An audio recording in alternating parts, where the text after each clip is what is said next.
This is your home for St. Cloud State hockey, keeping you up to date on the NCHC. One-timer coming, they score! Ripped in! A bomb from Pervix! Women's WCHA. So Dana Rasmussen fires and she scores! Dana Rasmussen for the Huskies alongside The National Hockey League. Dwayne Kaprizov in for a chance to win it! He scores! Kirill, the thrill is for real! Welcome to the NHL, a game winner! And everything from the state of hockey. St. Cloud Cathedral is now 42.6 seconds away from wrapping up the school's first ever title. Welcome to the Huskies Warming House Podcast Den.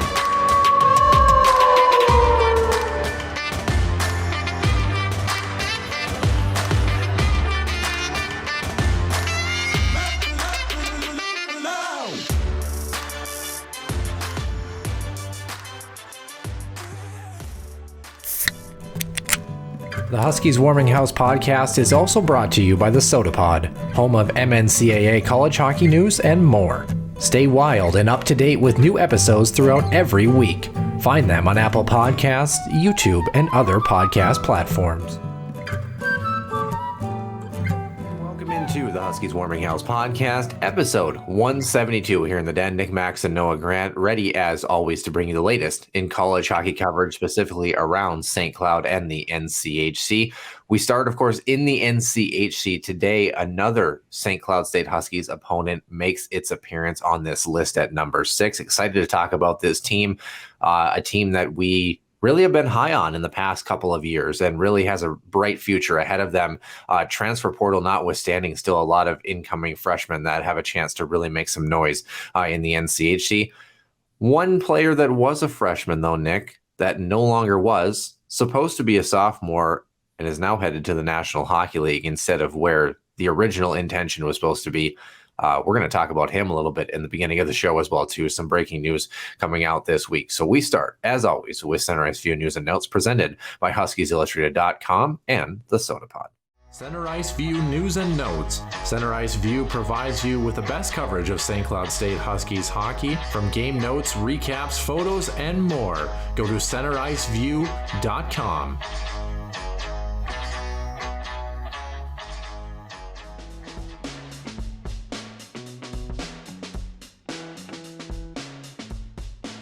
Welcome into the main portion of the show. Nick Max and Noah Grant here in the den, episode 172. And Nick, middle of summer, it's State Fair week here in North Dakota, so got a chance to have quite a bit of funnel cake and various other things that I probably shouldn't have had in excess.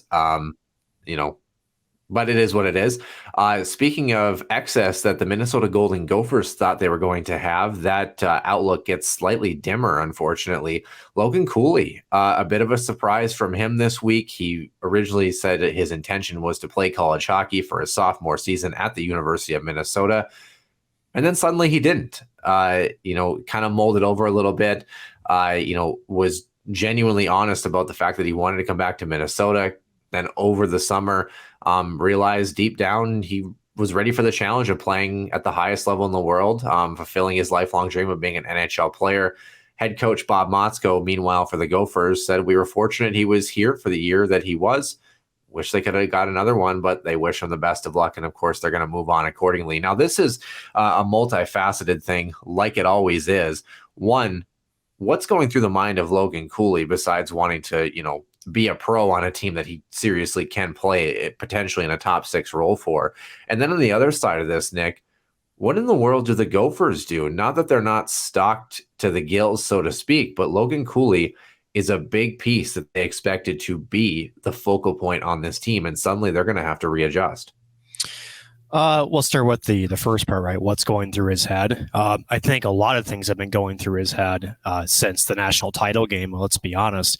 A lot of reporting that's out there, and I think, to be fair to both sides, what I want to do is look at it from Logan Cooley's perspective, and that is your top 3 pick in the NHL, right?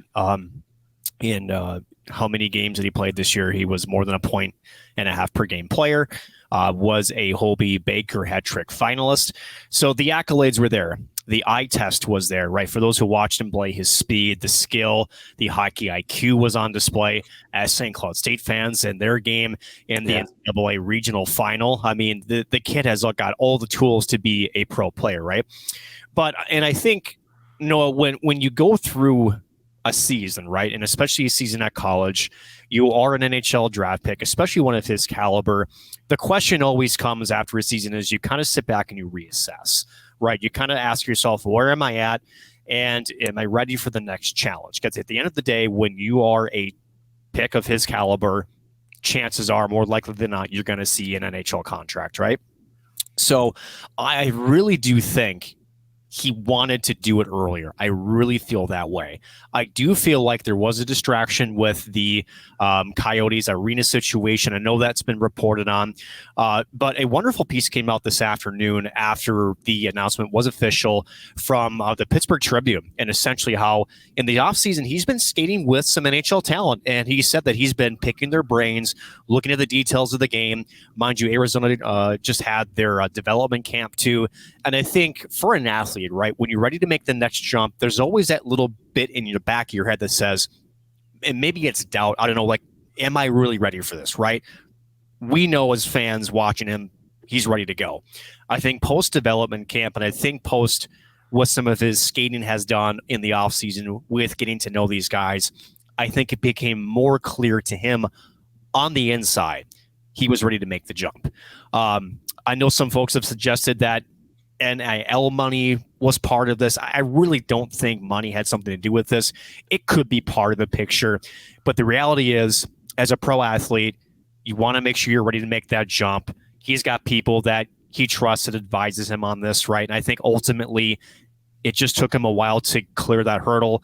I know Arizona, I know that they're going to use him as a big selling piece. He's probably the most exciting player they've had in a very long time.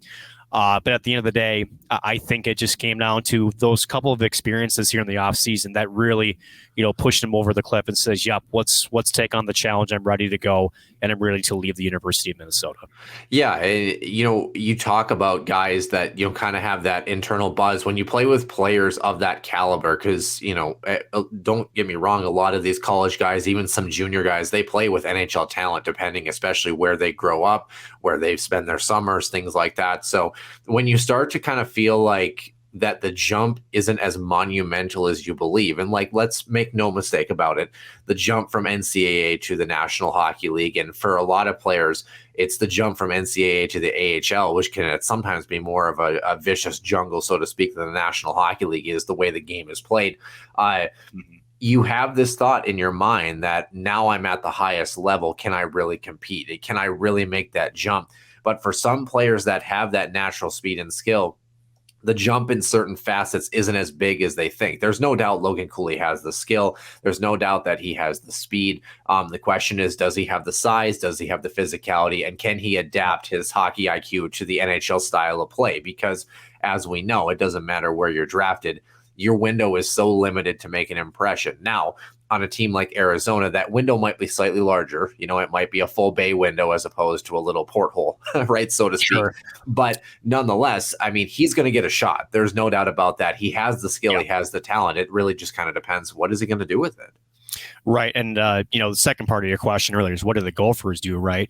I think, granted, we don't hear about this on the back end, right? But just knowing conversations I've had with coaches and different athletic SIDs, I would have to think that this was on their radar, that this wasn't a surprise, especially when we go back to him being a number 3 overall pick. I think there's always that, sort of nugget in the back of your head. Now, granted, the timing of this is a bit curious, right? And I don't think, we talked about this yesterday in NCAA. Was there any sort of pushing from the Coyotes or maybe his agent, or, was he being fed maybe some misinformation? Is he really making the right decision? I truly believe this, based on what I've been reading and everything else. I think this has been talked about for months, if anything. I truly believe this has been an ongoing conversation. And at some point, something clicked and says, you know what? Yeah, let's go. Gophers will have to adjust. They don't have a choice, but that's the beauty of college hockey, right? Is that every year is different. There's no question, as you alluded to, that the Gophers have no shortage of talent up front to replace him. He's, of course, a unique player. You certainly would love to have him on your roster as Motzko, and I'm sure every Gopher fan is, kind of a little bit sad right now. But at the end of it, that Gopher team is still got a lot of people coming back. They still got a really good young group of talent that's coming in. So if anything, it changes maybe some responsibilities and some opportunities for those players.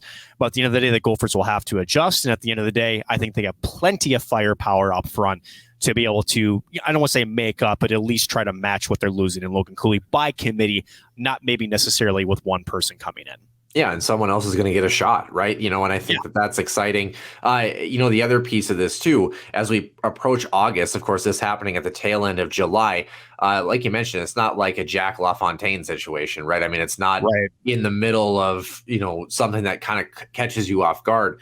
I think there's enough time for Minnesota to still make an adjustment. I mean, we're getting to that point where we're getting close to, guys coming in, because the decision also has to be, I mean, there's guys on the roster that were going to be a healthy scratch and someone's not going to be one now. That's the first caveat to this.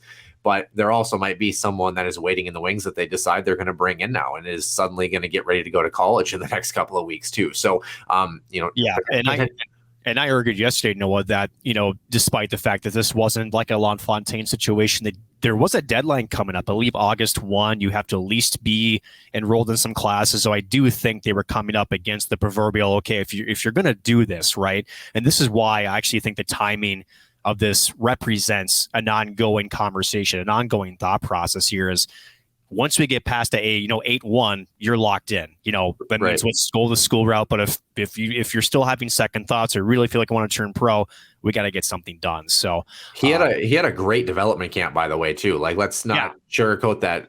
I mean, skating with players notwithstanding, I mean, he went into that camp and he did what we expected him to do, and maybe even a little bit more. I mean, he had a great camp. He did not look out of place. In fact, at times he looked like he was, the driving force in certain changes of possession. So, it's exciting. I mean, wishing him the best. I think the only thing that, really stinks from our perspective is we don't get another year to watch him, at the college level. I mean, seeing him. Technically we do, because they're playing in a college rink, but that's fine. Yikes.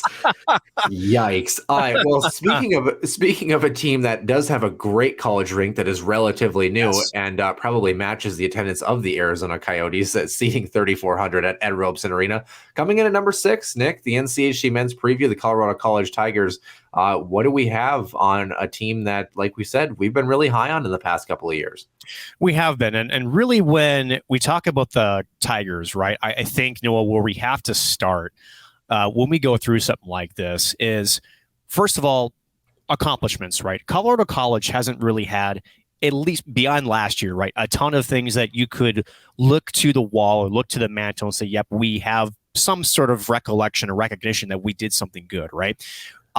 We talked with Chris Mayotte again at the NCHC Frozen Faceoff, and really felt like in the first half of their last season, and we'll get to some of those key stats here, Noah, from you in just a minute.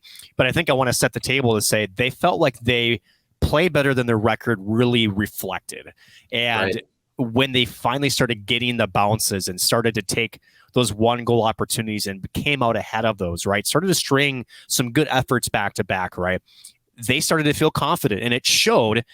They got all the way to the NCHC Frozen Faceoff Championship game, fell to, of course, our St. Cloud State Huskies. But I will tell you that press conference after that loss, there wasn't as tough as it was, because you want to win the hockey game, because then at least you get one more. You're in the NCAA tournament. There wasn't a more prouder group of men, coaches, and players that stood up in front of that podium that entire weekend, because at the end of it, this is the stuff that they've talked about the last couple of years, and they really felt like, okay, we're back on the map now. Yeah, we feel like, okay, we've accomplished something here, right? So it's a fun team to cover. Great people, great athletes, and again, they're getting better, right? Noah, let's do this, because we want to kind of dissect that season, right? So let's talk about the record and then some of the key stats here. Let's first start with the record and kind of go from there. Yeah, 13-22-2 on the season. They were 6-15-2 overall in the NCHC. By the way, not the greatest overtime finish, but they were getting extra points, which is something that we really haven't seen in years past from CC. Even when they were losing hockey games, They had 6 total that went to overtime. Only won 1 of those, but 5 of those, they're pulling some sort of points out of that. 2 of those coming in the shootout. So technically a tie as well, too, on top of that, as far as standings and other pairwise implications are concerned. I think what really stands out to me, yes, they were still a little bit lopsided when they scored first versus not, but when they did score first, they were controlling hockey games. And also 4-5 in 1-goal contests. They were almost 500. They were giving themselves a chance for a flip of a coin every tight hockey game. And I think for me, that really stands out. Losing record, both home and away. They were 1-1 in neutral sites, of course, with the frozen faceoff.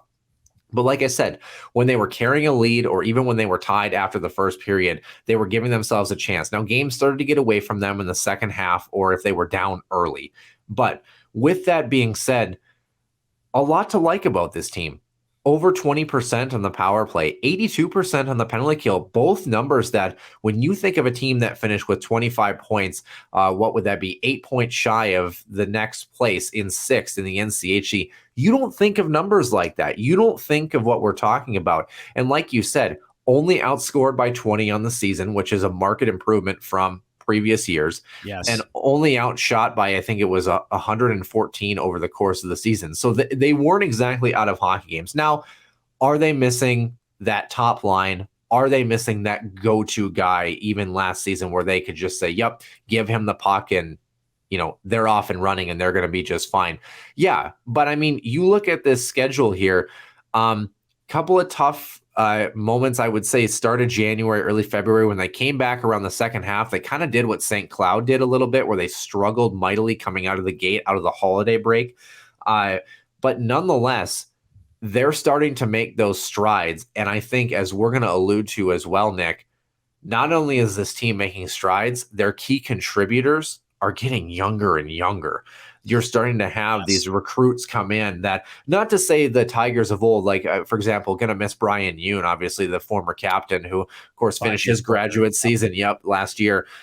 They're going to miss a guy like that. But some of those guys that are on their way out, not that they were bad hockey players, but they're being supplemented by these players coming in that, one, have gotten an extra year of seasoning, playing at their respective junior level, but they're also some really good hockey players, Nick. So, I mean, key wins, of course, last season, they did beat the Huskies 1-3. So they did have a victory against St. Cloud, swept Anchorage, beat Air Force, had a couple of really good wins against Duluth, by the way. They really gave the Bulldogs fits. In fact, the 2 victories they had against the Dogs, by the way, Nick, outscoring them 8-0 in those contests. So, I mean, victories against Miami, sweeping Omaha, which is no slouch considering where the Mavs ultimately ended up. That was right before the holiday break, outscoring them, by the way, Nick, 7-4 on that weekend. So good for them. Victories against Princeton, the Huskies, like we mentioned, also a shootout victory against Omaha later in February, and then a good string, a good run during crunch time, NCHC beating Western Michigan, and then against Denver, which, ironically enough, Nick, when you go back historically, only the second frozen faceoff appearance for this team, that was in 2018-19 was the last one. They beat who else but Western Michigan in the quarterfinal round to get there. They ultimately lost to St. Cloud, and then they lost to Denver. This time they get past Denver in that first round, and don't even have to worry about a third-place game. And then the Huskies, of course, too much for them, and heaven forbid we comment about the Tigers maybe winning a game on Twitter. But nonetheless, all things considered, a great surprise, playing hockey at the right time, giving themselves a chance in the frozen faceoff. Nick, what did you see from this Tigers team that, in all facets, didn't exactly have an otherworldly season, but they built on the stepping stone that they've really taken a long time to finally climb over that first step? I'll be brief. I know you mentioned that they didn't have a top line. I actually disagree with you. I think they did have a top line. Watching them in person in the NCHC Frozen Face-Off, Noah Laba with Hunter McCowan, who, shall we say, you mentioned power play statistics. What a shot he has. Holy buckets, right? And then Ryan Beck on the left-hand side. Every time that this line was on the ice, they were in the offensive zone. They were cycling pucks. They had puck possession. They were funneling towards those dangerous areas. They were creating. Beyond that, that was the issue. To me, CC lacks depth. That's really what they lack. They lack a true top 6. Now, granted, that top 3 isn't going to what's the phrase? They're not going to blow off the page with their numbers. They were a unique kind of, shall we say, set of players, but they really fed off each other well. And like I said, Hunter McGowan had this really unique, shall we say, skill set of both a little bit of brawn and just an absolute sniper capability with his shot, lethally accurate and also incredibly hard. For those who watched him, yikes! I would not want to be blocking a shot in front of Hunter McGowan. It exploded off of his stick. Yeah, current Columbus Blue Jacket, in case anyone was curious, by the way. Yeah, and also great goaltending, right? Caden Mberico really kind of solidifies this team, and more so, he's part of the pivoting of what CC is doing in terms of what their identity is on the ice, right? This team used to be a sit back trap team, just sort of be opportunistic. They really wouldn't push the pace. They would just kind of wait for your opponent to make a mistake and then try to capitalize. With Chris Mayotte, again, former Michigan assistant coach, part of the UNIS National Development Program, they're running more of a NHL style, right? They're carrying the puck in. They're going on the rush. They're counter-punching. They're not sitting back. They're saying, no, this is our ice too. We're coming right back at you. We're going to counter-punch. So they're still obviously in transition of their roster and everything else, but it just, to me, it's been a really fun transition to watch, really, from what they were. And we always knew that CC kind of, shall we say, before under a different regime, to say it lightly, just they were leaving some skill on the table. With Chris Mayotte and just who he is as a person, as a coach, he's unlocking everything that's capable. So I think it's awesome. Speaking of which, Noah, let's talk about Chris Mayotte, because he just got a nice extension this offseason. But what are they getting in a head coach who, if you ever have a chance to talk to this guy, absolutely beautiful human being and a great coach for the Tigers. Yeah, I was also chuckling at the fact that your version of "I'll be brief" was taken out of my playbook for that one. I'm learning from you, so that's a bad act to follow. I'm just going to tell you that right now. But nonetheless, class act in Chris Mayotte, like you mentioned, international pedigree in recent years as well. He's entering his third season, 22, 46, and 6. He's 12, 32, and 4 career-wise in his couple of seasons at CC so far. 2 7th-place finishes for him, looking to finish much higher. Hopefully in the position we have or higher in 6. We picked them to finish 6th last season. And like you said, just a couple of those games, they couldn't close in some of those tight contests as well. And I think one of the things that makes Chris Mayotte so exceptional at what he does is he understands, his role. He understands that he's in a position similar to a development role where he's trying to bring in these players, trying to recruit these players that are coming to CC. And we've talked about this before. Their little trimester type schedule, their weird kind of way that they have to recruit. They're not exactly the pinnacle destination, so to speak, in the NCHC. Let's just say it how it is. They're not the team of the early 2000s where the old WCHA Tigers in the mid to early 2000s were a force to be reckoned with and had some of the sexiest silk jerseys I've ever seen. Nonetheless, I think the other thing that makes Chris Mayotte so exceptional is he understands that even though he brings that pedigree on the international stage, even though he is well-versed in development, he surrounds himself with a coaching staff that supports and continues to pull out those other aspects of the game. How about this, Nick? Peter Menino, of course, promoted, by the way, recently to associate head coach in his third season. He's a former DU pioneer. You're pulling from the enemy, so to speak, in the gold pan game, right? 2005 national champion, played in the show, of course, for the Isles, Atlanta, which is a throwback to say the least. Although we'll see how the coming years dictate that. Winnipeg over the course of 7 seasons playing pro. John Liggett, assistant coach, his second year, former Colgate standout from 2011 to 2015, worked with Peter Menino in Des Moines in the usual a couple of years ago. And then Andrew Ogilvie, of course, if that name sounds familiar to you, big overtime winner back in 2017 against UMass Lowell, sent Notre Dame to the Frozen Four, had 89 points in 107 games, played in the show a little bit for Buffalo as well, too, and tallied a couple of goals. The newest assistant coach named earlier this month, July 3rd, by the way. So it's not often, first of all, in college hockey that you see a staff where you've got 4 people that are in some ways on the bench or close to it. I think one of the things I've loved about Chris Mayotte is he's comfortable not being the guy, which almost makes him be the guy, if that makes sense. Like, he's comfortable relying on his other assets and taking the focus away from him. But in reality, behind the scenes, he is doing a lot of those things behind the scenes that we don't see. He is the focal point because he's the head coach, but he just has a really nice balance of working well with his staff, getting the most out of his players. And I think his communication and his willingness to be honest about the direction he's headed, about the system he's trying to run, and about the buy-in he's looking for. He's just a player's coach. He's someone you want to play for. He's someone you trust as a coaching staff. Nick, you've talked to him multiple times personally. Yeah. There's a lot more to this man than even what I've just said, too. I mean, it's extremely impressive.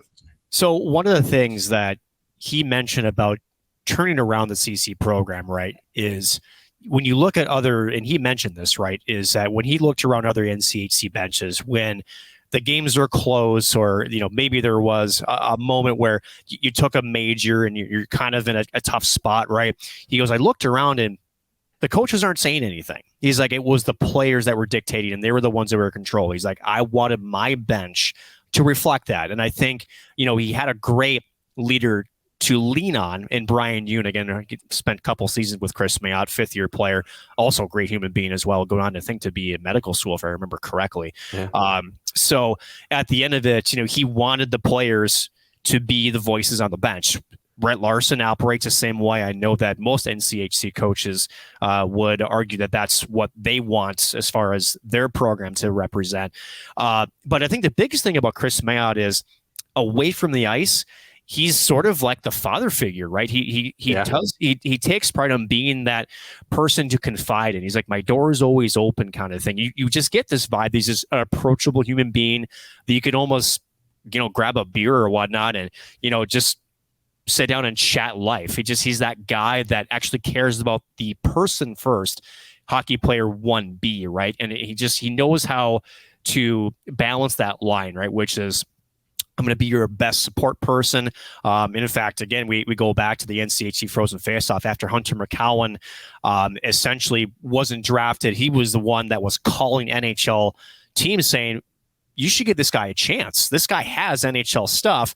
Sure enough, after their season ends prematurely against St. Cloud, Columbus picks up the phone and Hunter McCowan not only signs, but then plays his first NHL game, gets his first NHL point in a couple of days after that. So, I mean, he's an advocate for their players. And I think, you know, you put all of those facets together, it creates a winning environment. It creates a supportive environment. It's an opportunity that if I'm a prospective player and I'm looking at what CC is doing, yes, private school, yes, without a scholarship, there's some money things there, but he's a guy you want to play for just because of the way he carries himself on and off the ice. Yeah, certainly would agree. And I think what's going to be really fun, too, is we get into the big roster changes between their departures and freshmen, and a lot of players that were key contributors that are staying on top of that. Like we said, getting younger. I'm excited to delve into this because we kind of had a pseudo hilarious conversation, so to speak, with Max Veach about the fact that the Bulldogs, we picked them at 7, and you know, of course, he did not agree with the take, and didn't think that did not think that they were going to finish below 6th. I'm excited to kind of flesh out 5 through 7 here in the NCHC and really talk about why we feel like the Tigers, you know, are going to be in a better spot that we feel than the Bulldogs. And you know, the reality is, like I said, first of all these teams probably going to be separated by a couple points or less this year. I just feel like the NCHC is going to be closer than it's ever been. And then we'll add Arizona State to just make it even more interesting, right? Yeah. But I still wonder how that's going to work. Is the 9th team just out? Who's to say? But yeah, like I said, they haven't said as of yet. And I believe, if I recall, the press release is that they are giving themselves at least until the winter meetings to try to figure out the playoff format still. Yeah.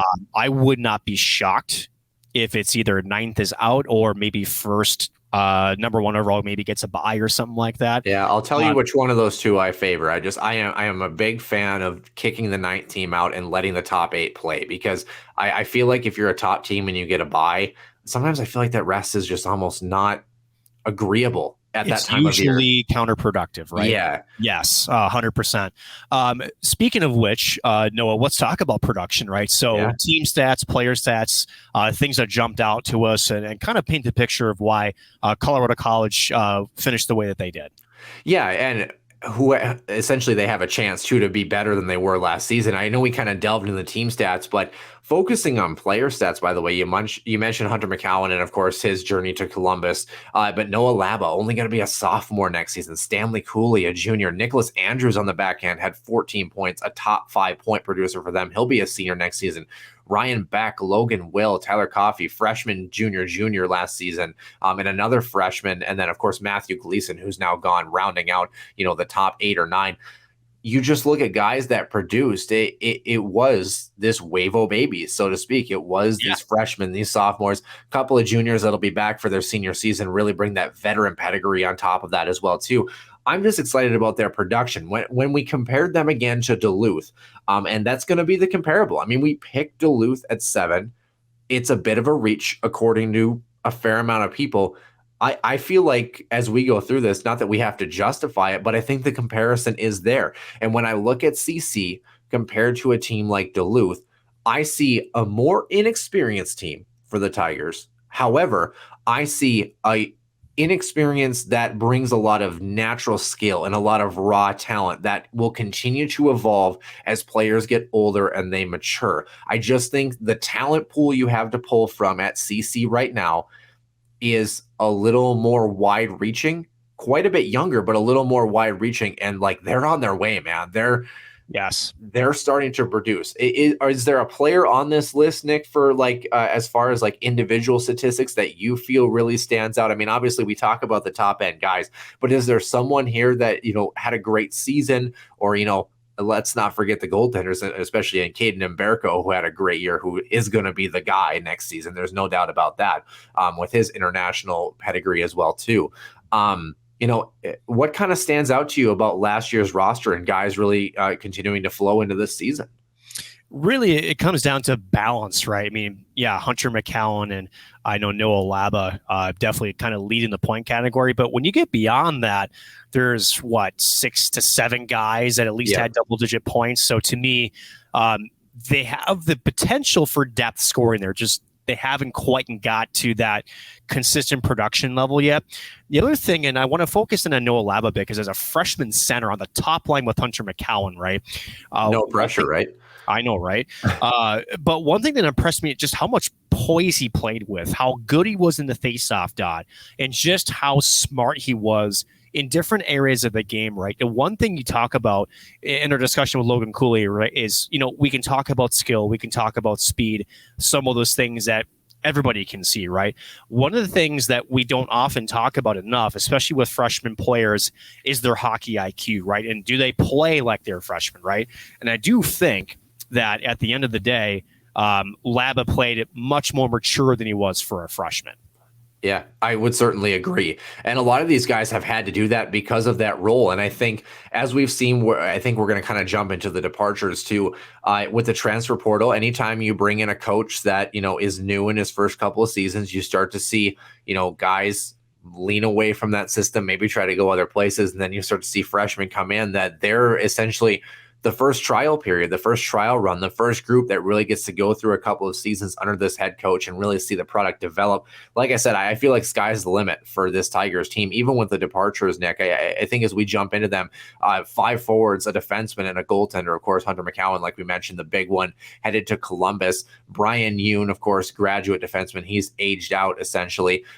As far as I can tell, senior forwards Patrick Causey and defenseman Chad Sasky are not returning in addition to that. But so the other forwards, defenseman, and goaltender, the big goal scorer, the overtime hero in the quarterfinal against Western Michigan, junior forward last season, Matthew Gleason, had 10 points. He and now graduate forward Noah Prokop, who had 6 points last season, they're both headed to St. Thomas. So wishing them the best of luck. That's a great destination if you're going to kind of make the jump out of the NCHC. I'd like to see that program continue to build similar kind of a vein, so to speak. Young team, new team, trying to find some traction. I think they'll be a great fit there.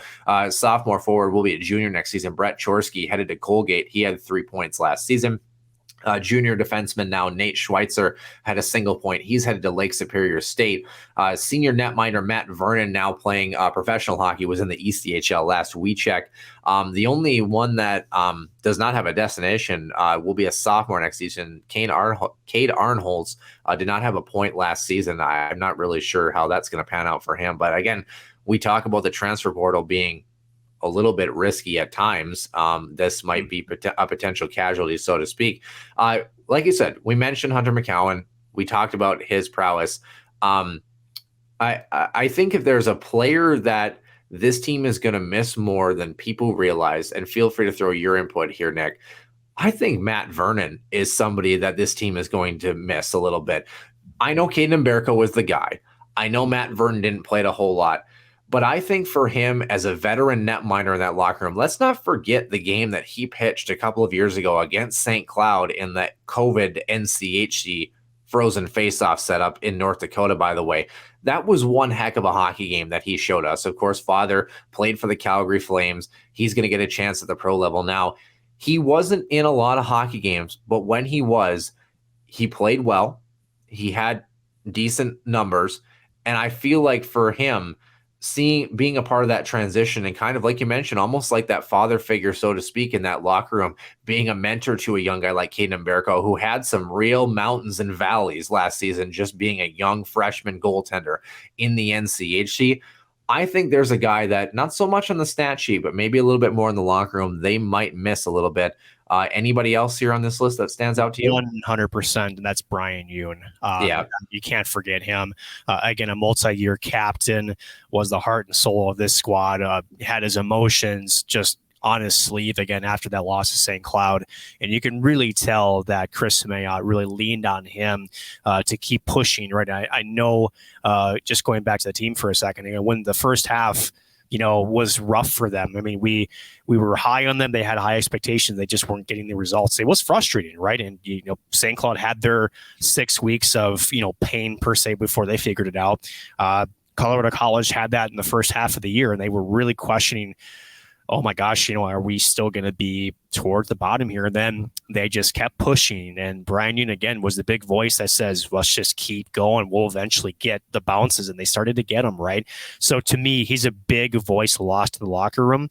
And I'm going to be very curious as to who is going to have the very, tall task to replace him and his leadership in the locker room. Because truly, for me, just on my conversations with Brian Yoon, when things got tough, he was able to keep things about as even keeled as you can ask for times. So to me, that's the big one. Really curious to see what their captain group looks like too. The reason I say that, the only graduate player on the list right now is Connor Mayer, and he actually entered the transfer portal and then came back to CC and kind of rescinded that and went through that process too. So curious work maybe. Yeah. Yeah. Taxes and transfer portal, they both start with T. Right. I do wonder though, of course you're going to have some seniors or maybe even a junior, or maybe it's a young player that's going to get an assistant captain role in some senses, but I'm very curious to see kind of how that dynamic fleshes itself out, because we do not have captains announced as of yet, Nick. But let's just say this, Nick, though, it's going to be a young team next season. We've got some interesting additions coming in. Connor Mayer notwithstanding, because he is a technical addition, but I didn't count him on the list for obvious reasons. You mind if I start kind of rolling through the additions? Yeah, that's you beat me to it. And let's just say this: the pedigree that this class they have coming in, is whoa. And this is what this is what fuels again their competitive edge, and why we have them at 6 as opposed to 7 is their class that's coming in collectively is looking pretty damn good, as long as they, assimilate, averagely, even at best. But they've got a lot of talent coming in. Yeah, absolutely. 9 freshmen and 1 transfer coming in. The transfer is a netminder, by the way. So 3 defensemen, 6 forwards, rounding out a crew. As far as I can tell, the team next season, 9 freshmen, 7 sophomores, 1 junior, which is wild. 8 seniors and a graduate player for a crew of 26, if my math serves me right, which half the time it doesn't. But nonetheless, like you mentioned, 6 of the 9 freshmen, captain or assistant captain on their previous respective teams, 134 goals in the usual alone from this class. Only school that has 3 that finish in the top 15 for scoring among defensemen. And I think that's where we kind of alluded to is you miss a guy like Brian Yoon. They have to supplement that defensive posture for one, but they also needed another guy like that, someone who is a puck moving defenseman, someone who thinks a little more offensively, a top pairing or two that you are like, okay, like they might be a slight defensive liability, but they're not afraid to run with risk a little bit. And I think this Tigers team needs a little bit of that, Nick. I'm going to actually throw it back to you because we have the list, a great article. I will say this as well too, throwing it for the Tigers. Whoever their PR and media person and website person is, they're always up to date. They're always early on their stuff. They do a fantastic job. I just want to throw that out there. Great article about their freshmen that we're actually pulling our information from. Tell us about some of these players, Nick. A couple of guys that really stand out to you.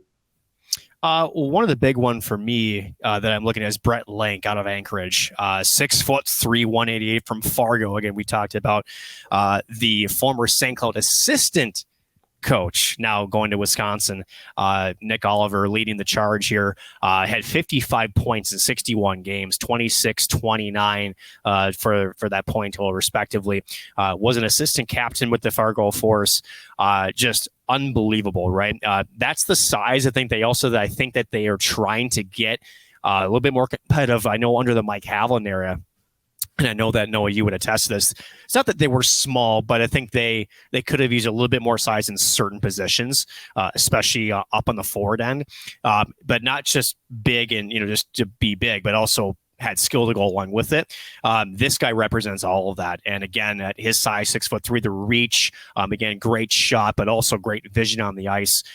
This is a big one for me that I think, you talk about replacing like a Hunter McCowan, right? Their leading scorer now playing in the NHL.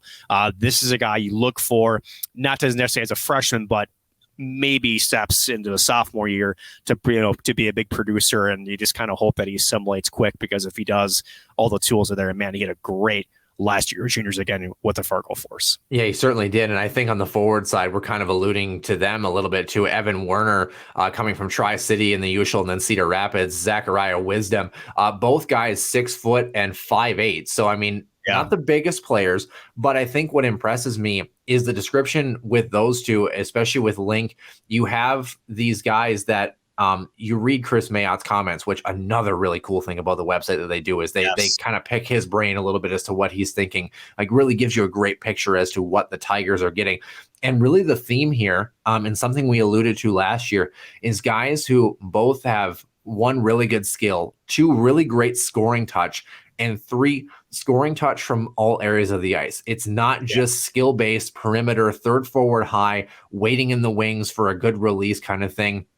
It's guys that, let me put it to you this way, and I'm hoping that this progresses so that these players are one and the same. But for a St. Cloud State comparable, your difference between a Vietti Miettinen versus a Jami Krannila, someone who over time, Jami Krannila became not only just that skill-based player, but wasn't afraid to go to the dirty areas, wasn't afraid to pick up rebounds in front of the blue paint, not afraid to get his hands dirty. All of these players, even though not all of them come in with size, I think really demonstrate that. Then you have, Klaus Weinsberg and Riley Stewart, 2 guys who big bodies, physical players, couple of power forwards. One of them, of course, can play center as well, too. So they're trying to fill depth down the middle. I mean, this is a team that you look at this freshman class, there is a group that is like top 6, middle 6, in terms of speed, skill, size, tenacity. And then you have a couple of players that are going to be utilitarian, that are going to slot in, bring some size, bring some physicality, get some opportunities as well, too, on the forward side.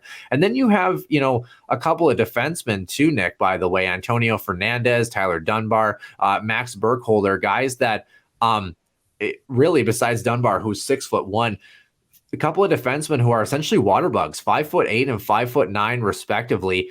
I think that kind of shows you the idea, too, that they're going to be skill-based and heavy up front, and they're going to be nimble as heck on the back end. I think another St. Cloud comparable, Jack Ashawn, a couple of years ago, someone that's able to kind of move in and out of plays. Deceptive. Yeah, exactly. Able to kind of shake off that first hit in the defensive zone, be a good first pass player, Nick.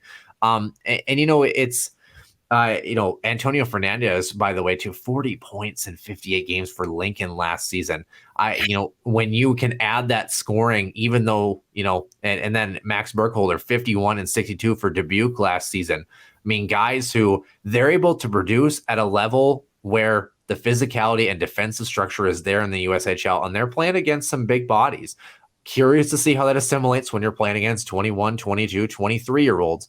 But Nick, this freshman class overall, before we get to the transfer, any other player you like? And overall, gotta be excited if you're a Tigers fan. It's hard to pick one out, but, I'm curious to see Antonio Fernandez more because, again, you talk about the size, 5'8", 170. So he's not like small per se. He's just not tall. Right. But more so, how does the Colorado College Tigers improve their puck moving ability and their breakout ability? I think really what it comes down to for me, Noah, that is we saw this against St. Cloud in the championship game. What ended up happening was they got caught a few times, and I feel like just some of the defensive core that they have really just didn't know how to survey the ice and sometimes just use their feet to get out of the zone, right? So at the end of the day, I'm also fighting some mic issues, as you can probably hear. Wow. Yeah, holy cow. This is what happens when you speak over 30 seconds. You just get shocked or something like that. Let's do this, Noah. I'm going to finish my thought quick, and I'm going to try to get this fixed. But at the end of it, if these two players can have a carry the puck with their feet mentality, and instead of relying on a pass, instead of relying on a chip or a float out to the middle of the ice, if they're confident enough to see a lane and use their feet and to have that speed, that adds an entire different element to the CC backend that they've been missing for quite some time. And I think that these guys, with their point totals and just the way that they see the ice, could be those answers. Yeah, certainly could, and we'll see if Nick's able to figure out this while we're going through it. We'll see if we have to pause the show or not. That's basically what it's coming down to. So, but nonetheless, and then of course you have a transfer player coming in too. By the way, on the net mining side of things, Henry Wilder, who's going to be a senior this upcoming season, former Boston College Eagle, didn't play a whole lot, but a 320 for him. Goals against and a 920 save percentage, had his first victory against UConn on 12-11. So, but a very good pedigree, a 942 and a 169 goals against in 20 games for Hotchkiss School in Connecticut before. So, I mean, some good numbers here. I think it's no secret. I mean, you compare that, of course, with the current roster, Jake Begley, who had one game last season for the Tigers. I mean, in my mind, Caden Mbereko, of course, is going to be the guy, but these two guys are going to push him out of camp. I think the question mark, too, is does Henry Wilder or Jake Begley see a little bit more action? Do they feel comfortable rolling a second goaltender into that tandem? Or, does Caden Mbereko have a sophomore slump, too? I think you can never really anticipate those things. I don't anticipate something like that would happen, but I think they're trying to make sure that, obviously, they're prepared, and injury too. Having a veteran netminder, a couple of them actually, a pair of seniors, feeling comfortable in the pipes should that need arise. And speaking of Caden Mbereko, by the way, Nick, last season 30 contests for him, had a 925 and a 230. Was 9-16 and 2. Yeah, allowed 63 goals and played just under 1,650 minutes. So, I mean, he's going to be the guy. And I think for me, again, I talked about this with Duluth, last year or last episode, I should not last year. Is that their goaltending has been mediocre. Caden Mbereko, he's young. We don't know what we're going to get out of him. Again, we talked about this with Ludwig Pearson in Miami, where he had a great freshman season. We expected the same thing. He was better than serviceable in his sophomore year, but wasn't exactly jumping out with his numbers. Does the same thing happen to Caden Mbereko? There's always that possibility. But on the surface, I think they just have better goaltending than CC. And first of all, I think that just jumps out to me right away, is having good goaltending. But I think this freshman class here, this is not a freshman class where you bring in 9 guys, and generally what happens is you have 4, 5, maybe if you're lucky, 6 players where you look and say, yep, they're going to assimilate well. They're clearly going to be everyday lineup players. They might even be in elevated roles kind of thing. This group here, I would say 7, 8, if not all of them, I see them being lineup guys. I see them being regulars. I see them being contributors. And I think, like I said, when you add that to the fact that you have now upcoming sophomores, now upcoming juniors, and now a couple of really great veteran seniors who have gotten 2 years to assimilate under Chris Mayott's system. Great addition. This freshman class, Nick, I think really has a chance to be the difference maker and could be the difference between them finishing above or below Duluth in the standings. That's correct. So let's take this high praise. And we talked about this before. The captaincy is not necessarily announced just yet. I don't want to speculate on that, Noah, just because at the end of the day, I think there's some candidates that we have in the back of our head, but, we could be surprised, right? So we'll maybe do an update once maybe it does get announced, just a quick little tidbit maybe on the opening of the show. Yep. But to kind of round this out like we normally do on these episodes, Noah, let's talk about their schedule and their season outlook. Look at their schedule. Shall we say it's a bit interesting as far as their non-conference schedule, but closer to November, December, January, it gets kind of fun. Yeah, it certainly does. And 7-7 in non-conference last season. And I think the highlight for me, of course, they start with Simon Fraser for their exhibition contest, and they play Union, Long Island, all at home, by the way. They travel to Air Force, which travel, I say that lightly. And then they finish off their non-conference before they get into the bulk of their schedule. They're at home against Augustana on October 28th, which is awesome. And I think, with Ed Robeson too, of course, the Huskies were the first to kind of break in that building as far as like NCHC play was concerned.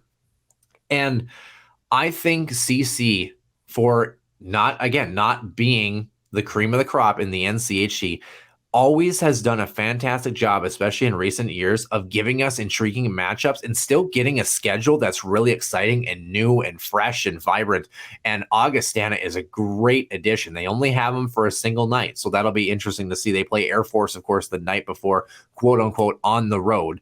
But yeah, to get Union and Long Island to come out to Ed Robeson Arena and their beautiful newish building that they have going on before they start NCHC play home and home on the road in November against Denver. Nick, you got to be excited for that non-conference schedule and a chance, to really build some traction. One of the things that this Tigers team had last season that was a disappointment, because I know there's Bulldogs fans listening and they're like, okay, can you kind of hop off the pedestal for a little bit here? One of the things that was really trying for years, trust me. One of the things that was really tough is we expected them to be better out of the gate last season than they were. They had a couple of hiccups, a couple of, I think they got swept last season. In fact, I should probably pull up the schedule so that I say it appropriately. Yeah, they had that where they got swept for 4 straight against St. Lawrence and Arizona State, respectively. Then they had that loss moments later against Air Force. They just did not. I mean, they beat Air Force 8-0 the night before and then lost 6-3. They just, didn't really have enough traction in the Bronco coming out of the gate, right? And I think that we expected them to have a little bit more. Like St. Lawrence should have been a team they handled, and they were outscored 9-2. So they have to be better in the start of that non-conference schedule, Nick. But as far as the non-conference schedule goes, is there any other matchup you like, or are we just totally stoked to see what Augustana does? Well, let's go with this because the fun begins in December, right? Arizona State at home again. Ed Robeson apparently is the premier place to go watch college hockey this season. And then they get an exhibition against Minot State. Nobody here has ever played on that team. But how about this? At Mariucci Arena against the Gophers for a set. After the turn of the calendar year 2024, you talk about a team that's trying to challenge themselves, right, by taking on some of the best. This is awesome, and I cannot wait to see this matchup.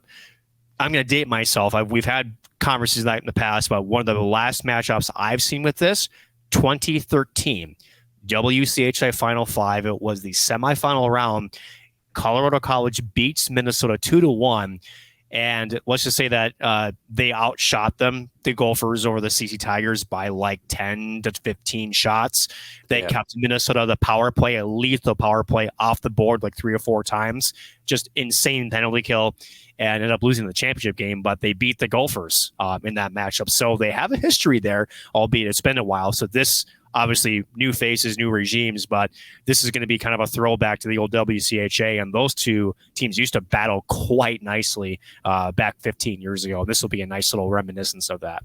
Yeah, how they got Minot State on the schedule is wild. And if memory serves me correct, and I could be wrong, but I think when I got a glimpse at the early schedule, I believe the Beavers also have Denver early on in the season too for an exhibition contest. Yeah. So that's kind of wild. Why they're not coming to Minot, I don't really know. But that would be cool. St. Cloud should play Minot. That'd be easy coverage up here. But yeah, like you mentioned, home against Denver, on the road against Miami, at home against Western and ASU before finishing the holiday break on the road at Ralph Engelstad against North Dakota. A little bit easier to stomach that trip when you know it's the holidays after that. Try to get a couple of victories there. Like you mentioned, Minot State, Minnesota on the road actually for quite a bit, both Minnesota and Minnesota Duluth to get back into NCHC action. At home against Miami, on the road in Kalamazoo at Western. And then actually it's the Huskies they only see one time, one of those teams. I believe Omaha is the other. Yes. It's St. Cloud and North Dakota, a 4-game homestand before heading on the road to Baxter Arena in Omaha, and then 3 straight home games against Duluth and Denver respectively before finishing out the Gold Pan the following night, March 9th on that Saturday against Denver at Magnus Arena. Playoffs to follow the week after, Nick. Minot State. That's a gauntlet towards the end there. Minot State, crazy. They better win that game. I mean, like I expect it to be a shellacking, but they better win that game. I'm just gonna put that out there. But so now that we got the schedule out of the way, really nice schedule actually, and I think going back to your point, right, if they can get some early traction. And granted, that could be a challenge because, again, a lot of freshmen, there could be some nerves there. There could be, some systems that still need to be learned. So there could be some hiccups per se there. But at the end of it, if they do come out strong, that really does set the tone for when NCHC schedule comes calling, because you all know every single game in that conference schedule matters for points, standings, and whatnot. Noah, we have just a couple of things here left to talk about. And that is, again, we have them picked 6th. We've talked about how 5 through 7 in the NCHC could finish up any one of those 3 spots. Maybe one even surprises us, maybe 2, maybe all 3. We're usually pretty wrong on this. Goes either above or below, who knows? But what do we expect from the Tigers? And, can we, are we going to see improvement on the ice? Maybe that's the big thing. I think between the teams that we have 5 through 7, this group has the highest probability to be better than our selection, just because of the fact that you just don't know what those freshmen and, even sophomores coming back this season are going to do.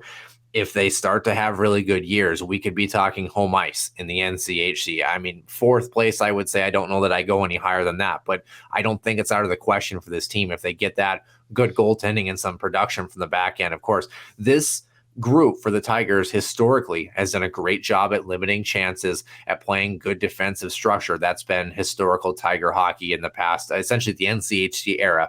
Now they're supplementing that offense. Now they're able to kick back. Now they're able to punch back, and at times even control the fight now, so to speak. Prime example, Western Michigan quarterfinal for the NCHC last season. A bit of a surprise for some, maybe not so much for a certain podcast that covers St. Cloud hockey. But I really like their mix. I think that, like you said, they have one of the more favorable schedules on the docket because it's broken up really well. They have a chance to make some noise in the NCHC, not have so many tough opponents strung together, if that's even possible in the NCHC. But not really, but sure. The counter hit to that is their schedule is a little bit chopped up slightly. So, being able to balance that and understanding like this game means something for the pairwise, but it, doesn't mean anything for the NCHC versus this is the whole kit and caboodle versus why the hell are we playing this team from Minot, North Dakota, right? You got to kind of manage all of those emotions accordingly. We talked about it with the loose schedule a little bit last week or a couple weeks ago too. So I think if they're able to get a good start, like you mentioned, feel comfortable, get those freshmen really up to speed and acclimated with that non-conference schedule, I think they have a chance to do some damage in the NCHC. Now, if they don't assimilate like they expected, if they don't find that offensive punch, if their goaltending is mediocre, they have a chance to sink quickly the other direction too. This Tigers team is not, like you said, I think they've gotten deeper with their freshman class, but the skill is very unproven. So I think that you look at them and you're like, boy, if this kind of falls off the rails, it could do it very quickly because they don't have that necessarily secondary scoring to rely on heavily, like your Denvers, like Omaha last season, like St. Cloud for the first half, at least of last season. Yep. They have to find a way to make sure enough of those components are meshing well that they can make some noise in the NCHC. I think they have an opportunity to, Nick, and I think it's going to be exciting. So last question, and this is the question we always end the episode on, right, is how does the St. Cloud Huskies beat the CC Tigers? I have an inkling of what you're going to say, but go ahead and put on your Don Cherry hat for a minute. Yeah, well, I mean, score more goals than the opponent, right? Yeah. Oh, insightful. Yeah, and that's the show. That's our show, everybody. Yeah. So, this is Big Coach's Corner with Ron McLean. So, well, the Tigers historically have given both St. Cloud and Duluth fits, and the Huskies, thankfully, in some senses, only see the Tigers once this season, and it is at home. They will not, I believe. Oh, wait, let me make sure that I'm saying that appropriately. I believe it's at Ed Robeson. It's at Ed Robeson. Yeah, never mind. So, if you're St. Cloud, first of all, you've got to test Caden Umberco. You've got to find a way to take his eyes away. Blue paint, front of the crease, blue collar hockey. This team has always brought a work ethic regardless of the skill level. But, and I don't know that we've said this in recent years, Nick, you've got to simply outskill this Tigers team. You've got to utilize that depth to your advantage that St. Cloud will bring to the table. You've got to win the matchup in the dots. Center depth is going to be a question mark for the Huskies entering this upcoming season. They've got to be able to match the Tigers, who, again, they're going to bring a good fundamental system by the time these two teams meet in the second half of the season. You've got to find a way to outskill this Tigers team. You've got to find a way to bring that dominance of being a high-end team in the NCHC that St. Cloud is, and kind of invoke your willpower a little bit. I mean, so to speak, use that high-end skill, use that secondary scoring. You've got to control the pace of play, because now with this Tigers team, it's not just neutral zone trap, survive, hope you get an offensive chance. It's we're creating turnovers and we're creating opportunities against St. Cloud, against North Dakota, whoever the Tigers are playing. It's a real 200-foot game. You have to be able to win both sides of the puck against this Tigers team. You only have one weekend to do it, Nick. Very curious to see how you view this matchup between the Tigers and the Huskies. Is it dogs? Is it cats? It's cat dog. Yikes. Yeah, no. When was the last time that we could really say that? I thought you were going to say when was the last time that I watched Cat Dog? Yeah, well, that's been a hot minute or decade. Yeah. But when we say that the difference between these two squads is not that much. Yep. It really isn't. The big difference really is going to be in terms of maturity, right? It's going to be St. Cloud has got a little bit more upperclassmen, not by much, but they also have a little bit, shall I say, more experience, especially in the NCAA tournaments. They've got some more, I don't want to say more meaningful games under their belt, but they definitely have, shall we say, advanced further in making the NCAA tournament. So really for me is, when you face CC this year, it's going to be the second half of the year. So you're hoping to be, running in all cylinders, a well-oiled machine, same with CC. But really for this, for St. Cloud, I think one of the things that we talk about, we'll put it this way. St. Cloud can match skill with brawn. If there's one thing that they do have is that, you can get the puck deep, third, fourth lines, and you can batter and you can ram a little bit, but those same players can also turn around, make a nice play, and get chances on net, right? Whereas where CC, at least from what we have seen in the past, hasn't had really that hybrid yet. So to me, the battle's going to be one below the goal line. I think you have to check pucks deep. I do think you have to be aggressive on the body, a good hard forecheck, and then you got to be in those battle zones along the boards, and then come away with the puck, right? And then work it low to high back to your D. I do like St. Cloud's defensive core coming in this year, who have experience, who've got the offensive capabilities to run the blue line, to walk it, get shots through. To me, that's how you win against CC. And again, we've talked about it before. Again, new group coming in this year, but I really do think that CC, if their defensive game doesn't improve, I don't expect it to, but there is a tendency where they can rely too much a little bit on the easy safety valve per se. So if you can pin them in their own zone and tire them out, historically, they've been a team that you can kind of suffocate that way as well. Yeah, as one would say, pass, shoot. and score. I mean, pretty easy, right? I mean, Boneheads. yeah, yeah. I think we're going to try to keep this show together, if you know what I mean. But I will say this. I think if the Tigers get anywhere close to where they finished their last game of the season last year, it would be considered a successful run for this group. I think if they can get back to that point, maybe win that game at that point. If they can be in the top 25 in the NCAA pairwise standings, that would be a great season for this team as well, too. They're probably, I would say, maybe a year away. Maybe give them 2 if you want to be generous on the other side, or if you're a Bulldog fan right now listening. It's only one. Come on, there's more than that. give them that range, but they're not far away now. They're getting to that point, especially when this group gets a little bit older, becomes juniors, seniors, in addition to the group that they already had. They're on their way. This big freshman class, I think, is going to make a big difference too. Of course, we'll be here to cover them. The Huskies Warming House podcast, brought to you by the Sota Pod. Stay wild and up to date with all things in the state of hockey, as well as CenterIceView.com and Huskies Illustrated. I had a great conversation with Bill Prout this week. Excited for all things that we move forward with him as well. Of course, he's your home for all things St. Cloud hockey, latest news and photos of your favorite Huskies. And hey, when they're playing the Tigers, you'll see some Tigers in those photos too. Some really great photography that Bill brings to the table and is very exciting. Nick, is there anything else you wanted to add about the Tigers, about Logan Cooley? Anything that you kind of want to pick your brain on? Not really. At the end of the day, college hockey, it's in general, is trending in the right direction. I know that, we focus on a little bit more specifics in teams and players here, but, right. When you got guys like Logan Cooley that put on a jersey for a year, granted, wish it could be more, even from an opposing fan, right? You kind of want to see that skill on display. That brings eyeballs, it brings viewership to the game. And, when we can talk about a conference and we can go through even the top 8, like the NCHC, that have things to offer, I think it's pretty cool. So, hoping for good things to come for the Tigers, except against our St. Cloud State Huskies. Yes, I stole your line. So yeah, I love it. He was on it. And of course, we're going to be on it. We're going to head on over next week to our WCHA preview. We have the Huskies picked at number 5, so they'll be down the line. We're going to start.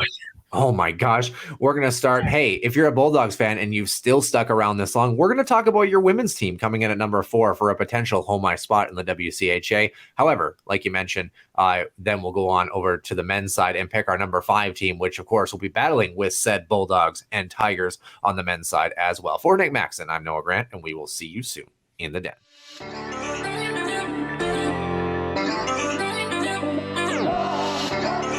One-timer coming, they score! Ripped in! A bomb from Pervix! So Dana Rasmussen fires and she scores! Dana Rasmussen for the Huskies alongside Dwayne Kaprizov in for a chance to win it! He scores! Kirill the Thrill is for real! Welcome to the NHL! Cathedral is now 42.6 seconds away from wrapping up the school's first ever title.